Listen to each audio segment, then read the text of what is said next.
Sveiki visi susirinkę. Noriu Jūs pasveikinti, kad Jūs nesat abejingi Europoje ir Lietuvoje vykstančiams įvykiams. Aristotelis yra pasakęs, kad abejingumas yra žlungančios civilizacijos požymis. Mes čia matom, kad šitie žmonės, kurie čia susirinko, paneigė šį požymį. Džiaugiuosi tikrai, kad mes čia susirinkom ir noriu pasakyti, kodėl mes čia susirinkom. Tai vienas iš tokių dalykų yra, kad mes, lietuviai, turim teisę spręsti, ką priimti į savo valstybę ir ko ne. Mes, lietuviai, turim spręsti, kad valstybės prioritetas turėtų būti pasirūpinti tais žmonėmis, kurie yra išvykę į užsienį, emigrantais. Pinigai skirti, kurie yra imigrantams, tai yra pabėgėliams, nors iš tikrųjų tai yra kontroversiškas pavadinimas, turėtų būti skirti Lietuvos geroviai gerinti ir Lietuvos kursantiems žmonėms padėti. Ir šių imigrantų, kuriuos Europa nori mums primiktinai įkišti į Lietuvos valstybę, jų nepavyks integruoti, nes jų kultūra yra kardinaliai skiriasi nuo europietiškos kultūros. Ir dabar noriu žodį perduoti Tomui Skorupskiui. Klausykit, paplokime Lukui, kuris debutavo kaip speakerį, kaip kalbėtoja. Tai visi, prašau, paplokime.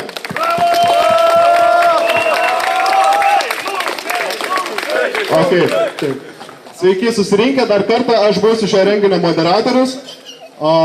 Ir gal pradėsiu nuo to, kad papasakosiu, kaip gimė šio renginio idėja. Tai jinai gimė grupės jaunų žmonių tarpe, tai yra Lietuvių tautinio jaunimo sąjungos Kauno skyriaus susirinkimo metu. Tiesiog matėme skaudžią problemą ir nusprendėm, kad reikia kažką daryti. Ir iš esmės kelių žmonių idėja gimė visai nemažų renginių. Tai prie ko aš sakau, kad kiekvienas iš mūsų, kiekvieno mūsų sprendimai yra iš esmės lemiami. Jeigu mes nuspręsime, kad mes nenorime čia Lietuvoje turėti imigrantų, tai mes galim padaryti viską. Ta prasme, kiekvienas iš mūsų gali surengti tokius renginius savo mieste, pakalbėti su savo žmonėmis. Aš labai norėčiau padėkoti visoms grupėms, kurios prisidėjo prie šito renginio, kurios prisidėjo kvietimais, kurios prisidėjo padėdami transportuoti, kurios prisidėjo dalykus, kurios prisidėjo finansiškai. Ir kodėl mes čia esame? Tai akivaizdu, kad mes čia nesame todėl, kad esame kokie nors rasistai ar dar kokie, kad tenai mes nekenčiam ten kokių konkretaus imigrantų žmogaus. Ne, esmė yra, kad mes nepritarėme imigracijai, masiniai imigracijai tokiam reiškiniui apskritai, nes jau esame už tai, kad Europa būtų tautų Europa. Taip pat, antra, mes nepritarėme būdui, kokiu būdu yra šita imigracija stumiama. Tai yra, kad sugalvoja Merkel ir Junkeris savo pažiūras primesti visai Europai.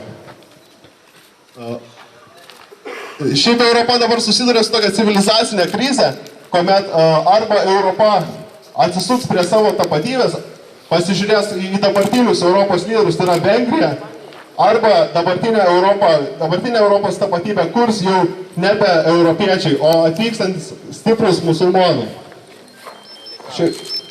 Toliau renginį pratęs Julius Panka, Tautininkų sąjungos pirmininkas.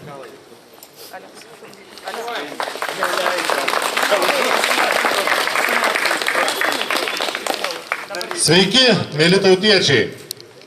Iš tikrųjų, labai gražu, kad žmonės bunda. Labai gražu, kad renginiai prieš masinę imigraciją, prieš naująjį tautų kraustymąsi prasideda ne tik Vilniuje, jie dabar prasideda ir Kaune, bendraujant su žmonėmis iš Klaipėdos, iš Šiaulių. Tikrai, manau, sekantis renginiai bus ir tose miestuose. Matome, kad žmonės reikia žadinti, žmonės reikia informuoti, nes masinės informacijos priemonės daugumoje juos užliuliuoja, užmigdo. Ir iš tikrųjų daug nenoriu išsiplėsti. Tiesiog paskaitysiu tuos teiginius, su kuriais tenka susidurti jau pusę metų. Pirmą renginį mes organizavome Vilniuje gegužės mėnesį dar. Ir iš tikrųjų per tą laiką tiek žurnalistai, tiek paprasti žmonės tiek draugai, pažįstami klausinėja. Ir iš tikrųjų susiformavo tam tikra jau mitologija, sakyčiau. Tam tikri mitai, kurie mums peršami ir žmonių sąmonę bandoma užliuliuoti. Taigi, mums sako, Europa turi būti solidari su vargšais pabėgėliais, masiškai plūstančiais per skylėtas kai kurių ES valstybių sienas, laikančiais rankose abrosdėlius su Angelos Merkel atvaizdu ir grasinančiais nevalgyti ir negerti, kol nebus nugabenti į svajonių šalį Vokietiją. Mums taip sako, mes turim būti solidarūs su Europos Sąjunga, jigi mums šitiek duoda, visus kelius sutaiso, visus žmonės mūsų išveža į užsienį. Na tai tiesiog geroji Europos Sąjunga, o mes tokie nedėkingi.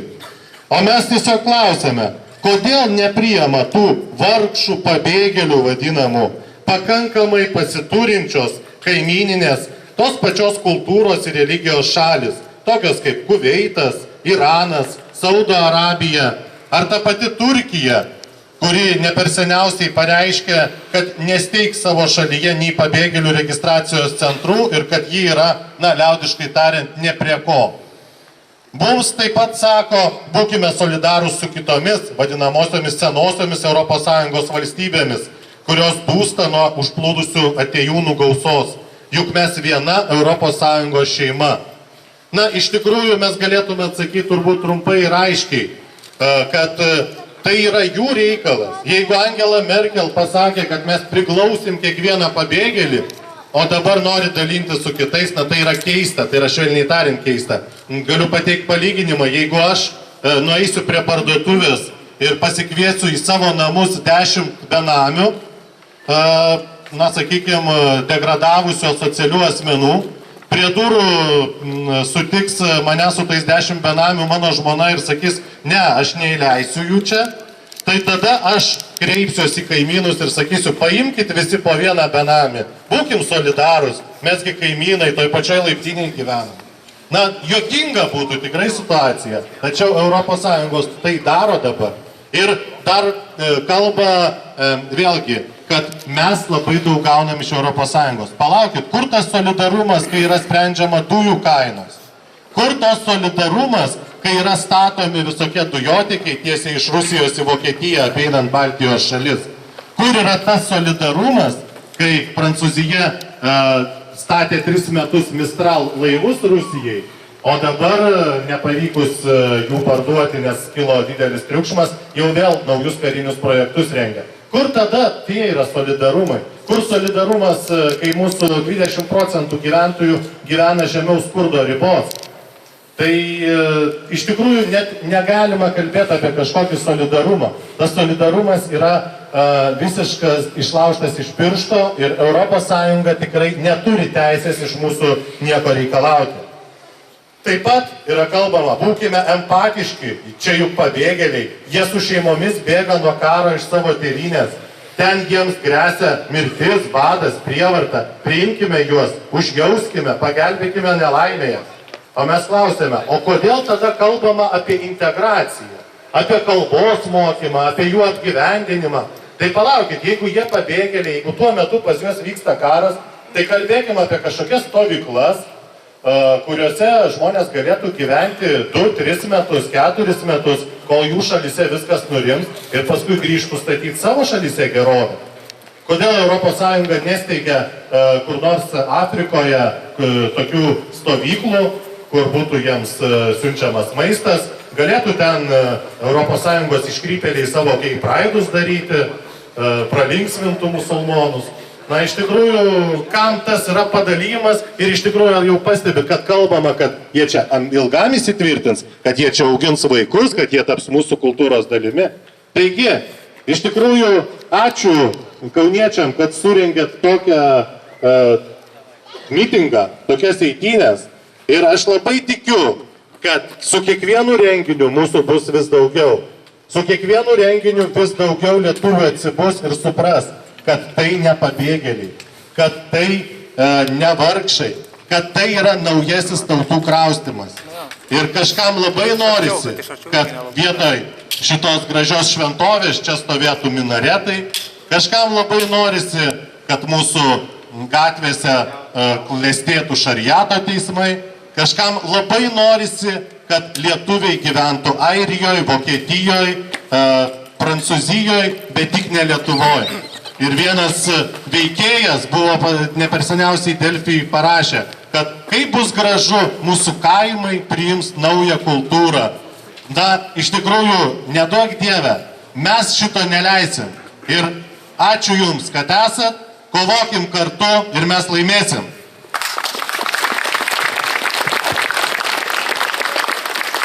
Dažnai mūsų šalininkus, ta prasme, žmonės, kurie nepritarė imigracijai, vadina, kad jie tenai nepritarė Europai, yra prieš vakarų civilizaciją. Aš norėčiau akcentuoti tai, kad dabartinė Europos Sąjunga neturi tai, ko jinai virta per paskutinius metus, neturi nieko bendro su Europos civilizacija. Yra ta sąjunga, kuria naikina tą civilizaciją. Ir ką mums reikia dabar daryti, tai tiesiog būti savo šalies šeimininkais ir sugebėti ginti savo interesus. Mums nebūtina išstosim, čia jokio skirtumo. Jeigu Vengrija gali apginti savo interesus, mes irgi galime apginti savo interesus. O kviečiu visus sušūkti šūkį, kurį mes šaukiame per savo eitynės ir kurį šauksime šiandien. Tai yra, didžiuokis ir apgink savo lietuvybę. Didžiuokis ir apgink savo lietuvybę. Didžiuokis ir apgink savo lietuvybę. Didžiuokis ir apgink savo lietuvybę. Didžiuokis ir apgink savo lietuvybę. Didžiuokis ir apgink savo lietuvybę. Didžiuokis ir apgink savo lietuvybę. Didžiuokis ir apgink savo lietuvybę. Didžiuokis ir apgink savo lietuvybę. Didžiuokis ir apgink savo lietuvybę. Didžiuokis ir apgink savo lietuvybę. Didžiuokis ir apgink savo lietuvybę. Didžiuokis ir apgink. Ir dar kitą šūkį, kurį tegul išgirsta visi. Lietuva, Lietuva! Lietuva, Lietuva! Lietuva, Lietuva! Lietuva, Lietuva! Lietuva, Lietuva! Lietuva, Lietuva! Gerai, kviečiame pasisakyti Visuomeninio komiteto prieš priverstinę imigraciją vieną iš lyderių Marių Jonaitį.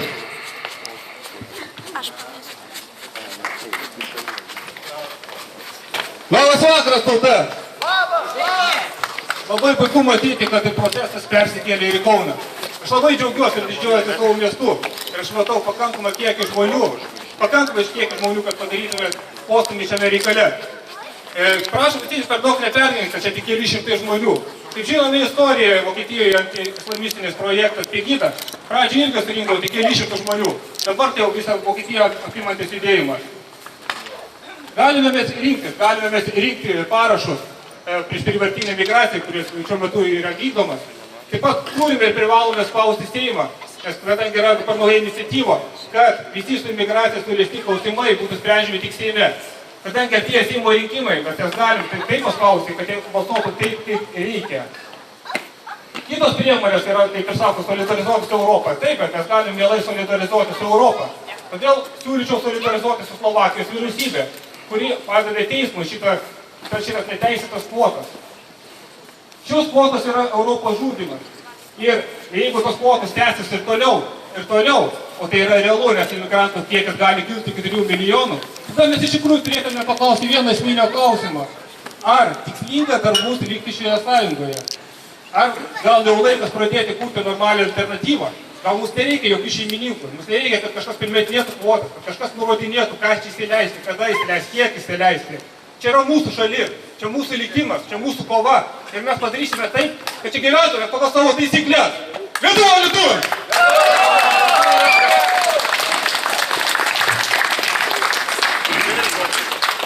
Kviečiame pasisakyti taip pat Visuomeninio komiteto prieš priverstinę imigraciją atstovą Vitalijų Baltą.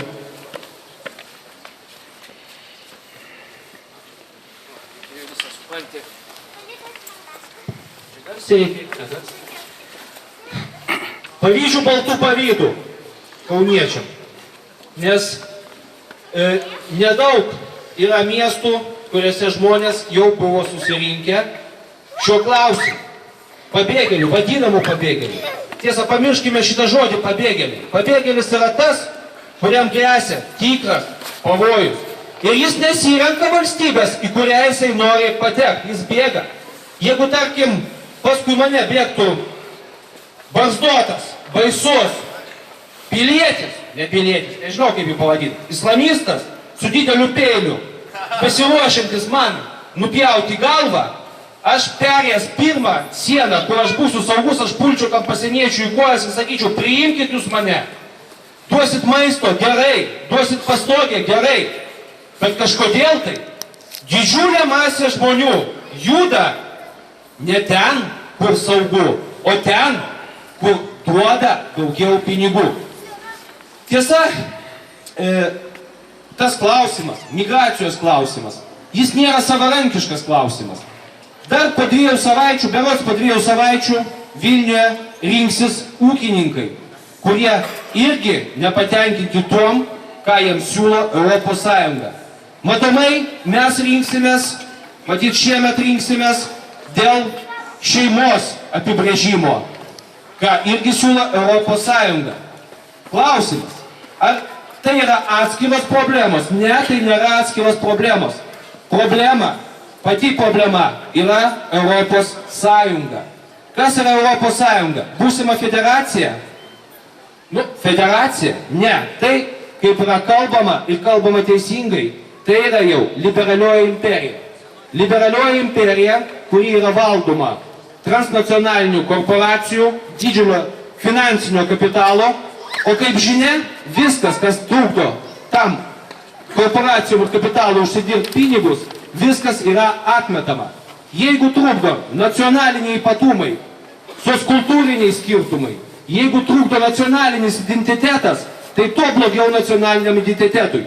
Reikia sulyginti visas Europos tautas tam, kad būtų laisvė užsidirbti pinigus. Beje, tą patį sako iš aukštų Europos tribūnų. Kaip žinia, jau buvo pasakyta tai, kad nacionalinės valstybės turi išnykti. Todėl mes šiandien čia susirinkom dėl vienos baisios problemos, kuri mus gali užgriūti ir užgriūti netikėtai. Tačiau nepamirškime, kad yra dar kitų problemų ir yra problemų problema. Tai yra pati liberalioji imperija, kuri vadinasi Europos Sąjunga. Ačiū. Ačiū Vitalijui. Ir paskutinis kalbėtojas šiandien prieš eitines bus mūsų organizacijos pirmininkas Mindaugas Sidaravičius. Kviečiame jį.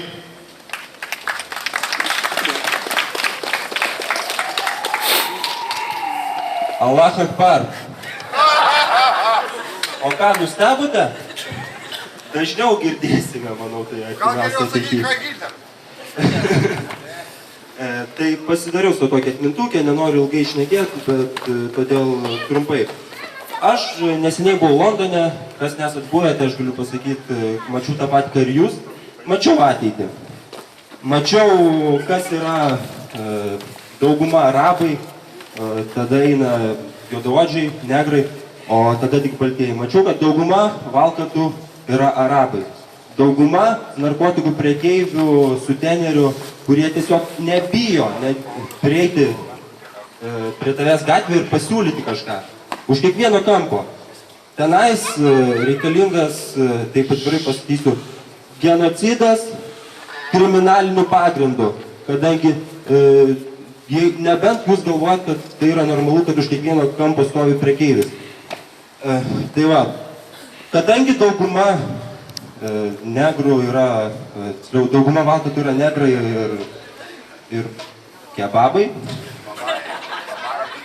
todėl reikia dirbti kažkam, o dirba baltas žmogus, moka mokesčius tam, kad išlaikyti tuos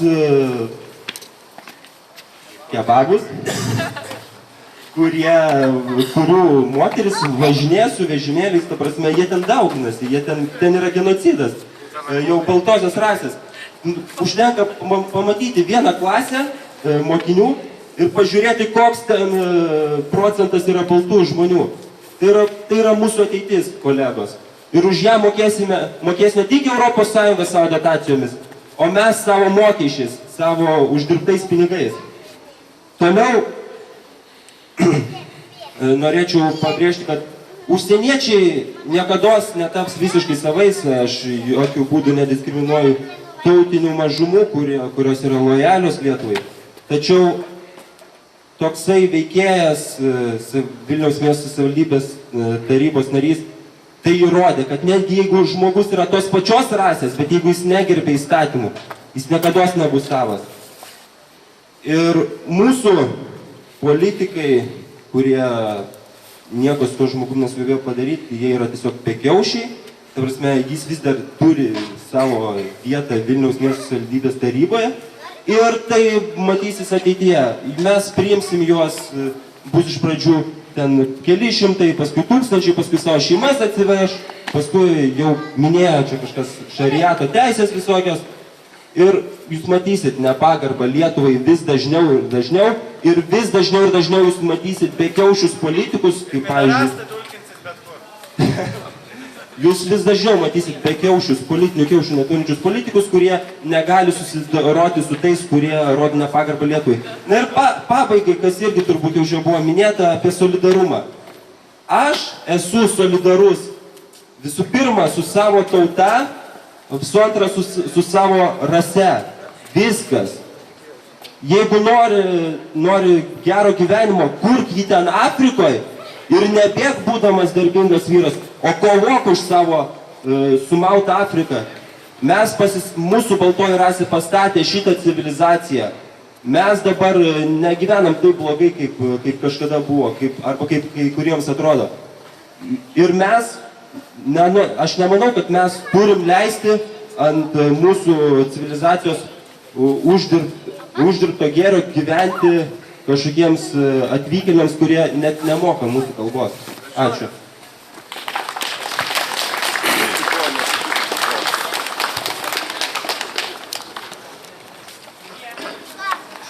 Girdite mane? Jo, tikriausiai girdite.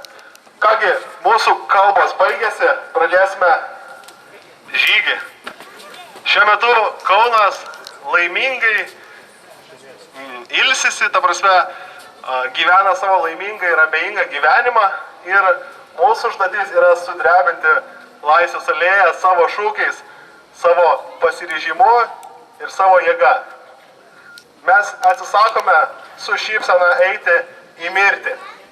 Mes kovosime, mes ginsimės, mes reikalaujame referendumo.